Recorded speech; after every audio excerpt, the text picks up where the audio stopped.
No. Oh, it's the Quran. Yeah. So basically what I'm doing is I'm just out here trying to remind my society of God. Yeah. Because I look around me, I see a world that's completely forgotten about their Lord. No morals, no decency, no respect, no nothing. I see my society going down into a toilet. So I'm trying to make people more mindful of God, that there's more than just walking around, staring at women, getting drunk, getting wasted. There's a God out there, somebody who created us for a purpose, to give glory to Him, to give thanks, to try to do good, to try to help the poor, to try to, speak nicely to our parents. I'm trying to remind people of these holy conversations. Do you believe in God? Well, I have my, my perspective, but I absolutely don't deny the fact that religion is a great thing. Okay. And I don't think you need, to be. I don't think you need to be religious to be a good person, though. But I also think you need to be a good person to accept religion. So, it's kind of like you don't need religion to be a good person, but you need to be a good person to accept religion. And explain that to me a little bit. Yeah. It's kind of a tongue twister. It is a bit of a.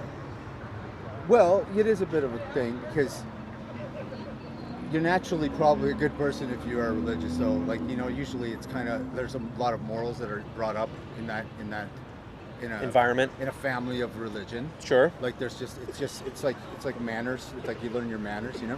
We were talking about this. Right? We were talking about manners and all that stuff. I agree. Decency, family values, all that stuff. 100%. Yeah.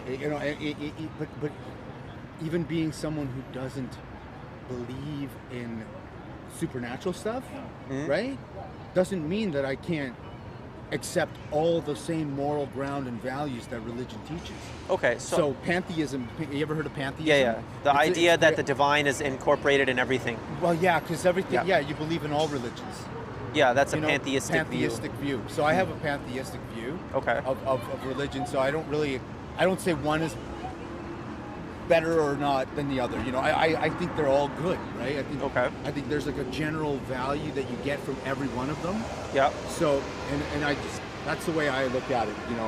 Even though I'm probably the most dismal, darkest person in real life. What's your name, by the way? Huh? What's your name? Aden. Aden? Aden, yeah. Aden. Walid. Walid? Walid. Nice to meet you. Nice to meet you. And you are? Aaron. Aaron. Nice to meet you. Nice to meet you too. Yes. No, So yeah, I'd like to offer you a perspective, though. I talk to many people out here, and many people, they say, oh, you don't need God, you don't need religion. And when I talk about religion, people get mistaken. They think I'm talking about joining some cult. No, I'm talking about just having faithfulness to God. I don't go to any mosque. I don't go to any church. I don't identify with any of these groups. I'm simply talking about connecting with the Creator. So, many people, they recognize that religion or faith in God is a positive force in society. Having a fear of God, to do the right thing, to help that person out, to not rob, to not scam. And the perspective I like to offer is, why do you think these things are so good for us? Some people think it's just by accident that people made these stories up and they turned out to be good, but I would have you maybe think about, maybe these things are good for us because there is a God out there who did reveal these truths to us, and they align with our nature. That's why societies that remember God are positive. The things that could have happened, that probably happened. Yes. It's a historical event of things that have occurred that have happened that people took into perspective, where they wrote it down. Yeah. And used that kind of moral avenue to shape what we have today as society. Right, and even if you look at it, like, we in the West here, we come from kind of the afterglow of a Christian society, Christian morals. So, is she your wife or your girlfriend? So Quran. Quran, yeah. So you're Muslim. I'm Muslim. Yeah, there's a lot in common, but the main difference between Christianity and Islam is that Christianity, they call Jesus the Son of God. They say he's a son of God. We worship him. Whereas in the Quran, we only worship one God. We say God has no son. And we believe in Jesus, we respect him, but he's not a son of God, he's a servant. But as I was saying, so, is that your wife or your girlfriend? Yeah, she's my wife. She's your wife, right? So of course, you believe in obviously being loyal to her, being faithful to her. Yeah, it's the same thing in the East, in Islamic society, being loyal, being faithful. I love that about the Muslim faith. Right. I really do. I really think that I love that. I love that about the Muslim faith. It comes from my dad's Muslim, so I understand. Oh, really? Yeah. What's your background, if you mind asking? My mom's Russian. My dad's Iraq. Iraqi. From Iraq, and my mom's from Russia. So. Okay. Yeah. I mean, I love both. I love Eastern Orthodox religion. Mm-hmm. I even love the Greek one. I love Catholics. Mm-hmm. I'm all about Catholics. Yeah. But there's a lot in common. Islam, that's the thing. They really do have a lot in common. Yes.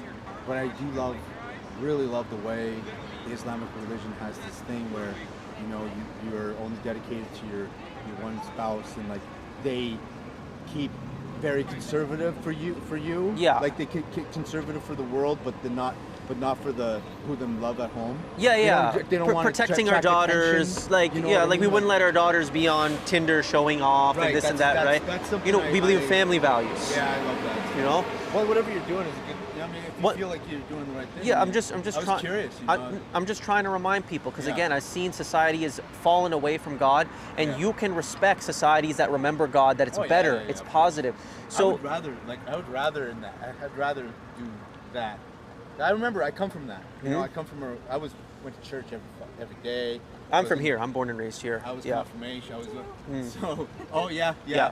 My family's from Pakistan, but I'm born and raised here. Yeah. But here's the thing, what like I want you to consider is that the reason most people believe these things, you know, feed the poor, feed the orphan, be loyal to our wives, this is because of the foundations that were set by Christian Islamic societies that have given us these values today that build marriages and It's true. civilization, You're right? So consider, I would have you, I don't know if you've ever read the Quran. Have you ever read it in English? I've tried. I have a couple. Okay, yeah, I tried to read it. give it a read and consider maybe these things do come from God. That's why they're so good for society in the world. Yeah. And basically all the Quran does, it reminds us to be faithful to God and remember that we're all going to see him on the day of judgment. And he's going to evaluate how we lived our lives, the good we've done, the bad we've done, and either we go to paradise or hell. It's that ultimate accountability. I'll be putting attention for a little while, but I'm sure I'll make up like all that stuff with him. Make up before it's too late, brother. We were talking about this earlier, like that religion. Oh, because I pray still, and I don't even know who I'm praying to, you know. But I pray. Just to the one God of all Yeah, I know. mankind. Yeah. Yeah. It's not an Arab God. It's not a Yeah, Christian yeah. God. It's just one God for everybody. That's what the Quran teaches. Right on, brother. Yes. God bless you, and just God bless you too. thank you. No problem. Really think deeply about what I said. God bless. Take care.